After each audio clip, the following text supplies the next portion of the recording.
What's up everyone, welcome back to another video. We're going to do a bit of workshop update today, so yeah, Joe's here with me and he's stood next to one of the projects we'll talk about soon enough. I think first thing we should probably talk about, because it's the biggest change in this workshop so far, is the extension to the mezzanine. So do you want to tell everyone why? And more space basically. So this part of the mezzanine was already here when we moved in. Yeah. Perfect, set the fab shop up underneath, had a load of racking above it, and we quickly realised that we needed more racking, more storage space. We had a lot of stuff on the floor. Yeah. Stuff gets in the way. Yeah, it was also useful for when client cars come in as well, wasn't it? Because rather than having everything scattered around the car, Yeah. Point the camera at myself. Rather than having them scattered around the car or in boxes nearby, it's just you can get it out of the way and it gives you a bit more space that's to kind work of with. what prompted it really. Unfortunately the project didn't go ahead, but we had a car in that was going to be like a big restoration job. And as you can imagine, stripping the entire vehicle down, I had nowhere to put anything, so I needed more racking, I needed more space, so I built the mezzanine for that car. Yeah. And then it ended up not happening. So, I mean, the space has been so valuable anyway. I'm actually thinking of extending it all the way along to the wall, just because it's... Yeah. It's one of those, you don't realise how much crap you've got until you need to put it somewhere. Yeah, that's true. Yeah. And plus I'm taking up some space up there as well with my stuff. But yeah, we'll get to that later. So yeah, that is the mezzanine in all its glory. Let's go have a wander around this way so you can see it all. Yeah, and it's only timber. Well, it's pretty hefty timber. It's never going to see any real weight. It's not like we're going to put a car up there or anything. It's just for storage. Yeah, exactly. Just for parts and body kits and seats and stuff. The way it's been built, I've mimicked how that one was built. Yeah. And everything that's up there was just on that one platform before. Yeah. So now it's all spread out. I know it's even lighter than it was before. Yeah, definitely. And plus now you've also got a fiberglassing station set up there, haven't you? So, Yeah. which is cool. Yeah. And have you seen how expensive a steel mezzanine would have been? So, No. Yeah, so that extension there Yeah. probably cost about £1,000. Right. And to make that out of steel that we've got there, you'd be probably looking at £6,000. Whoa. Yeah. Let's not do that. No. Especially since timber's just as good and cheaper and does the job. So yeah, that's pretty much the mezzanine. We'll show the fiberglass station in a bit, but which car do you want to talk about first? We may as well do the one in the door. The one in the door? Yeah. The one that's being a laptop stand at the moment? Yeah, I don't know whether they've seen it on the channel, but... That might not have. Probably in passing. Initially, I bought the car. Oh yes, they did see it on the channel, yeah. Yeah, it was a whole car with a dead engine. Yeah. The whole idea was that I was gonna deck it out in competition trim, and then sell it as a rolling race car share. Yeah. A customer came in with their own car for some rust repairs that escalated dramatically to the point where he bought this shell off me. Yeah. And we're building this instead. Yeah. So it's got a Lexus V8, a big box ZF, and all Haltech electronics. Yeah. At the moment, I've made seat mounts and stuff. We're just waiting for the next wave of modifications to start on this one. Yeah. Yeah, so she gets pushed in and pushed out every day. Yeah. She's a bit of a roller. I mean, you can tell it's midway at the moment, not quite finished. It's still on stock suspension at the moment. There's coilovers to go on that, and there's body panels and stuff coming in soon enough so that you can do the arches and everything. Yeah. And then, yeah, hopefully that one will start seeing some more progress soon. Obviously, with Christmas and everything, things tend to slow down a bit. So yeah, definitely. it's that's just kind of what's happened with this one. But yeah, it's a good project to see anyway. And off the back of what you just said, actually, Christmas was pretty quiet, but it gave me an opportunity to work on my car. Yeah. So this is... It has glass for starters. It's got glass. It's got the rear side windows. It's It's the front side windows and a bonnet away from being finished. Yeah. And obviously it needs painting, but I'm keen to drive the car before I paint it. Yeah. That makes sense. Because if I'm running it too low or too soft and I explode a fender, Yeah. I don't want to explode a painted one. No. So That is true. This is it's had a brake overhaul, including a nice fancy new billet handbrake. Hiding under the. Hiding under the cover so I don't scratch it, because I'm in my own head all the time and I don't want to scratch it.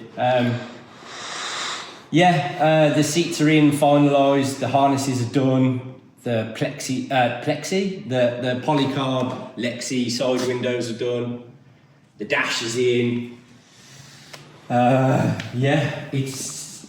It runs and drives, so it's kind of like I said, it's a bonnet and side windows away from booking onto a track day. I've done the alignment, maybe one more bleed of the brakes, and it's done.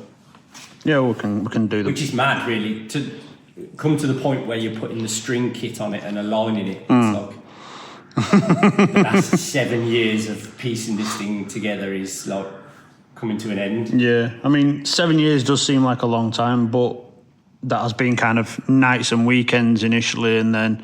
Yeah, I've only been doing this for myself for the last 18 months. Yeah, so it's not like. No. If I was doing this for myself the whole time, it wouldn't have taken anywhere near as long. No, exactly. Although you'll probably have done things twice just because you'd do it once, then go, hang on a minute, I can do that better now. I mean, that's even getting to the end of this, I'm like, I don't like that, and I don't like that, and I'm going to change that. And you have to weigh up the difference between perfection and progress. Yeah, exactly. And I've got to the point where I'm like, I'm not looking for perfection. I just want to use the damn thing. Yeah. So I think we've said this before, but if you can look at what you've done 6 weeks, 6 months down the line and see how you can improve it, then you're definitely learning. Yeah, if you're not, then there's something wrong with it. Yeah, for sure. And, I could use it for a year and then tear it all down and rectify those problems. Yeah. Or, it's more likely that I'll build a new car. Not because this is wrong, but because I feel like it's coming to its end. Yeah. And it's designed for one purpose. Yeah. So I'd like to build something else just to, keep the creative juices flowing. Yeah. Makes sense. So cool. Yeah. It's looking good. We've got the Nissan Twins. Oh yeah, we've got the two. rusty butt and not so rusty butt over there. Yeah. So it's the same customer. He basically bought the black one in for me to repair. Yeah. He'd taken it to somebody else previously and they'd said, nah, it's too far gone. And, I'm kind of the opinion that nothing's too far gone. It just depends if you can afford to pay to have it fixed. Yeah. So he brought it in, we assessed it, and I sort of gave him a rundown of what it might cost. And indeed, it was going to be too expensive for him. Yeah. So randomly, we both, pretty much at the same time, stumbled across that shell, the green one, on Marketplace. Yeah. As you do. And the advert read pretty well. It was just a non-rolling shell. Yeah. That was not rusty and not bent. Yeah. So we went to have a look at it, had a good roll around underneath. There was a small patch to repair on the driver's rear jacking point. But other than that, it was not rusty and it was straight. The previous owner had done some weird things to it. He decided he wanted it to be a race car, or a track day car at least. Yeah. And I think he'd taken lots of inspiration from lots of different types of racing and done bits of everything to it. Yeah. So for me and the owner, it kind of didn't really make sense. So we've done a lot of restoration work on that. The black car's been useful because we've taken lots of bits out of it to put back into the green one. So the guy cut the floor up to put a side exit in, and we've managed to cut the piece of floor out of this one to restore what was missing. Yeah. We put the parcel shelf back in. I've built him a boot floor because he cut all the boot floor out. and I've had the wheel tubs out of the front to go back in it, and all the core support. Yeah. I cut all that off. This guy is keen for it to be a nice road car again. He's got a young child that he wants to share his passion with and all that sort of stuff. So, so that's more of a restoration project, really. It will, once it's done, it will leave here rolling. Yeah. With all powder coated subframes and suspension arms, and he's got a rack upstairs full of all brand new Driftworks stuff, brand new seat rails. He's going to buy brand new seats and all that jazz. So that's that one, really. That's cool. And then the old elephant in the room. Well, which is quite good because it's a big grey hunk of. Yeah, there are stuff. technically 2 elephants in the room, but we'll get to the other one in a minute. Yeah. So the Mini, I'm sure they've seen the Mini before. Yeah, I think you appeared in the last video. It's a classic Mini van that was part converted to MX-5 running gear when I got it. Wasn't it going to be a drag car or something? I'm not sure what it was built for. I think a couple of people have had their hands in this one because it, the majority of it's a really nice, clean, painted shell. And then everything for the MX-5 conversion was a hack job and bits painted in red oxide and bits left to rust. And, so I think it's changed hands as a build a few times. Yeah. But it was pretty bad. The engine was hanging out of it. The rear end was held. The whole rear end was held on with 4 M8 bolts. So it's all been rebuilt and retubed, and that's kind of coming together now. The rear end is about to be all panelled in. It's rolling. It steers.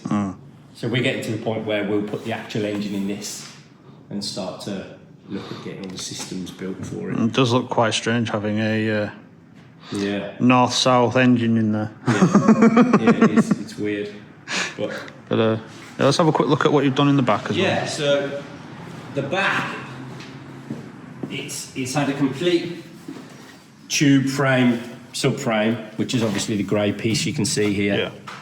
And it incorporates the MX-5 suspension, but an RX-8 diff. Yeah. So the beauty of an RX-8 diff is that the big mounting leg that you would find on one, or indeed an MX-5, they're pretty similar, actually unbolts and leaves 4 M12 studs. Okay. Which has been perfect for this. It's way overkill for the MX-5 engine. Yeah. And it just makes it so easy to put in and out of the car. So that's all tube framed. I've had to build suspension towers. Yeah. Because obviously Minis don't have them. Yeah. It had some previous ones, but like the rest of it was pretty poor. That's all now tied into the rear structure and the roll cage, and we're just now starting to panel in the area where it would have been, where there was nothing there basically. So it's now, we've put some more structure in, triangulated. If it ever got a rear end, it would go into all the strong points. Yeah. And then we're just starting to put all the panel work in to box all that off. That's looking good. Once that's all panelled off, the rear is done. Done. So I'm really pleased with that. The customer was here the other day and he's jumping up and down for joy. He drives some really exotic stuff, but he's itching and shaking to drive this thing.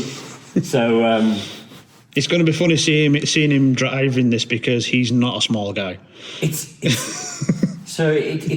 not going to look like... Well, it is going to look like a minivan. It's going to look completely original from the outside. Even the wheels he's getting are going to kind of look period. Right. But it won't sound like it won't sound like a Mini. It won't go like a Mini. So seeing him throw it around the racetrack is going to be... Yeah. It's going to be fantastic. We'll have to try and get on that first test day with it and get some footage of it. Yeah, for sure. That'd be cool as well. Sure. So this has been with me since the beginning. Yeah. This was like the first proper project you took on, wasn't it? My first customer, yeah. We should probably talk about a couple of the other projects that you've had in over the last year as well, because there've been some that have come and gone. Yeah. There's been a few. We've had some nice cars. Oh, yeah. There was a Toyota Crown Yeah, that was nice. that came in for all suspension bushes and some coilovers. We had the R34 Skyline. Yeah. That came in for just an overhaul, well, not an overhaul, but like a recommission for the road. Yeah. So it had a full service, brakes, MOT, stuff like that. There were a couple of interesting things that went wrong with the MOT on that we had to sort out as well, like the seat. Yeah, I mean, it had been stood for so long that once we actually fired it up, we had a few gaskets fail and things start leaking. Yeah. It turned out one of the seat rails had snapped, so when you got in it, the seat was rocking backwards and forwards. So, so that had a few things done. Another one of my early customers was a 106 classic rusty rear arches on the inside, rusty front arches on the inside. So that was a nice overhaul job. The Stagia, that was a big one. That had strut tops, a bunch of rust repair in the engine bay, a bunch of rust repair underneath. Yeah. And then an underseal job. The 106 had an underseal job as well. Yeah. We'll have to see if we can get some updates on both those. Yeah, I know the Stagia's coming along. Is it? Yeah, he sent me some pictures of all his zinc-plated bolts and powder-coated zinc frames and stuff. So, He's gone proper anal with that. Yeah, it's going to be a really nice car. So, it's been busy. There's that PS13 as well that you did the... Oh yeah, the unholy thing of chopping up stock arches. Well, to be fair, once you started cutting into it, you realised it wasn't quite as good as it looked on the outside. Yeah, it was a completely stock body that the customer wanted, like Origin Labo over fenders and wings and because they're putting Type about 18s on it, or weren't whatever it was. they? Yeah, and I felt so bad about cutting these arches up that I actually rang him up beforehand to double check that he was sure he wanted me to do it. Yeah. But then as soon as the grinder touched it, there was filler dust, and it turned out one of the quarters was full of filler anyway. So, Yeah. I'm going to say it did take him probably about 2 weeks of procrastination before he actually made the cut as well. So much so that he kept trying to help me with things that I didn't need help with, like paint. Yeah. So I was dreading cutting the thing up, but that turned out really well. Apparently, it's in the body shop now. Oh, cool. About to get paint. So nice. Be good to see that one again. It'd be good to see that finished. Yeah, cool. I think the next one And is then yours. Yeah. So, well, there are videos coming out on this one. Probably after this, because it's taking me a long time to edit the footage. Basically, we've gone through, engines now in, as you can see there. Done all the wiring again. That's coming in an upcoming video. It's just taking me a long time to edit it properly. Battery in the boot, ECU back in its place. The fuse box is now under the dash, or will be once it's mounted properly. But we are having some teething issues with this. So 3 weeks ago, we went to do a test on all the electrical systems, and as soon as Joe connected the battery up, we found that it was trying to start the engine. So the exciter was getting a constant 12 volts to it. So we started looking through all that. Couldn't find any reasons why that would be. So then I put a start button on that exciter wire, and then we got a new problem whereby it wasn't starting at all. It was actually killing all the power when you press the start button. So I've gone away, and again, this is coming up in an upcoming video. I've gone away, done some research using ChatGPT. Yeah. It's actually been useful though, hasn't it? It has been useful, I will admit. It has its uses. Yeah, but it's one of those things. I'm an AI skeptic. I think it does have its place, but people just kind of use it too easily in place of just actually doing some work yourself first. So after a long time of trying to find stuff for myself and then realising I wasn't getting anywhere, I started asking ChatGPT some questions, and it gave me the answers straight away. So it was obviously able to find the answers on the internet where I couldn't. So yeah, that's going to be in an upcoming video. of us hopefully starting this soon. And then once we've done that, we're going to be doing things like alignment, because as you can see, we're not straight at the moment. In fact, if you looked at all 4 wheels, you'd probably find each one points in a different direction. So that's my fault, because I left all the arms loose thinking, oh yeah, we'll be aligning it soon. Well, we haven't done that yet, so they've just kind of wound themselves off. And yeah, then there's the interior to put back in, which is getting an S14 dash and centre console in it. Main reason for that is the C33 dash has a lot of cloth on it, which I've tried to refurb once and it was an absolute fucking nightmare. So I just want to eliminate it, and I think putting the 14 dash in is going to simplify things quite a lot. And then yeah, there's going to be things like sorting out these arches, so they're going to need flaring. Same with the rear ones once they've got the proper wheels back on it. There's going to be plenty of stuff coming up on this, to be fair. So I've got a bunch of 17-inch multi-part wheels there. Some two-piece, some are 3-piece. I think they're all 3-piece, thinking about it. But I'm going to be building them up to be 18-inch. There's a set of 18-inch work wheels that I need to refurbish and put some bigger lips on, so that will also be coming as well. But yeah, this project is moving along, just very slowly at the moment. Kind of hit a bit of a stopping point. Well, I won't say stopping point. Electrical problems do that though, don't they? Yeah, it's one of those things where you can either just go ham at it and then finally find a way of making it work, or you can kind of take a step back, try and figure out what you've done wrong, and do it the right way. So that's what I've been trying to do, and thankfully, as I said, ChatGPT's been a big help. And neither of us have got a massive amount of electrical experience. I don't mind admitting that. No. You know, because it's not what I do. I don't mind admitting that I haven't got a massive amount of electrical experience. No, I mean, I mean, I've done mine, but that's fine, because it didn't matter how long it took or how. It's not hodgepodge, but you know, it doesn't matter how it is because it's mine. Yeah. You know, but it just takes so long to fault find. Yeah. So that's the worst part of it. And the weird thing is, when we did the initial testing of the systems, everything bar one indicator on the front was working fine. So obviously it was getting constant 12 volts, so that's not fine. But everything else was getting electric where it should be. All the lights were working. You could hear the fuel pump starting up, things like that. So we were confident at that point that we were in the right direction. We just need to figure out why the exciter was always excited. And then when we put the button on it, then it seemed to throw up a whole new issue where everyone was going "Bleh" every time you press the button. So yeah, we're going to be getting back into that today. But again, that's going to be a separate video. So yeah, that's pretty much where this one stands at the moment. Hopefully, fingers crossed, we should be getting this out on track later this year, assuming everything falls in line. So yeah, that is the shop update, I guess. Oh, and it's freezing cold.